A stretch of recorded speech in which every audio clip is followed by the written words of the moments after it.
always readers of women's magazines from quite a young age, so we'd sort of grown up with them and felt that they'd really kind of quite deeply affected our self-image and the way that we perceived ourselves. Bumology. What does your bum reveal about you? So even though the blog started out as a kind of fun poking at the ridiculousness of women's magazines, the pear-shaped bum, They'll be a good friend until you step on their toes. underneath there's quite a serious message, which is about how you're taught that all your self-worth is in the way that your body looks and not in who you are or what your interests are or your ambition. So you've got Jordan on a dramatic detox diet after gorging on junk food. We've got Tamara, thinner than ever as she power walks off the pounds. And Kim admits she's exhausted but forces herself to work out. The content of magazines is really, really deliberately intended to target women's insecurities. Rihanna's bump fuels pregnancy rumours, which, let's face it, is just a backhanded way of saying she might be getting fat.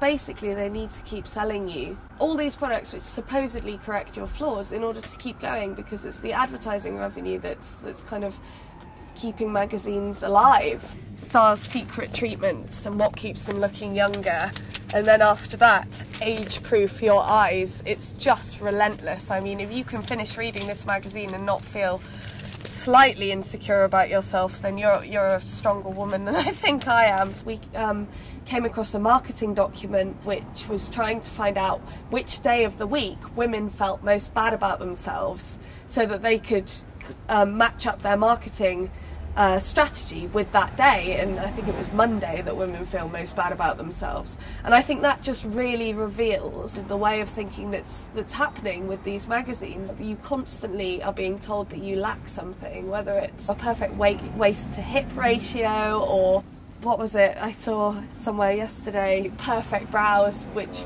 make your life worth living, or you know, something ridiculous like that. It's constant. There's always something that you need to be buying that will to make yourself better. So for example, this magazine, which I would imagine is aimed at the under 8s, probably younger, and inside you've got various mazes and games for little girls to play.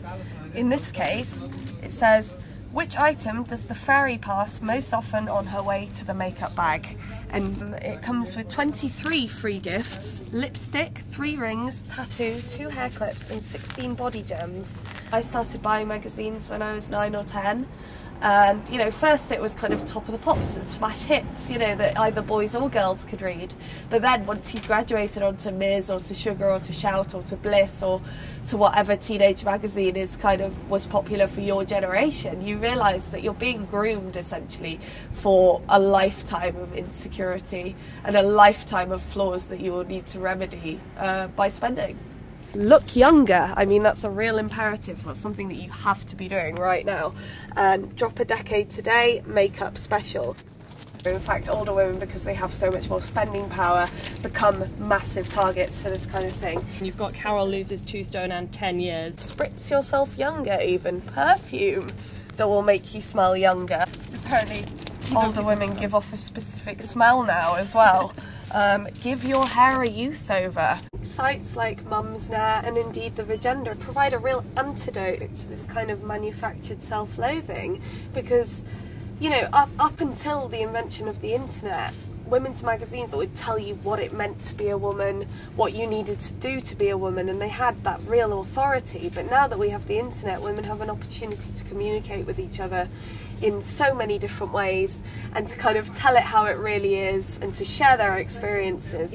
And what's great now is that you've got women fighting back and saying, no, this is not how I want my daughter's life to be, and this is not how I want my life to be. And that's more powerful than anything a magazine can say.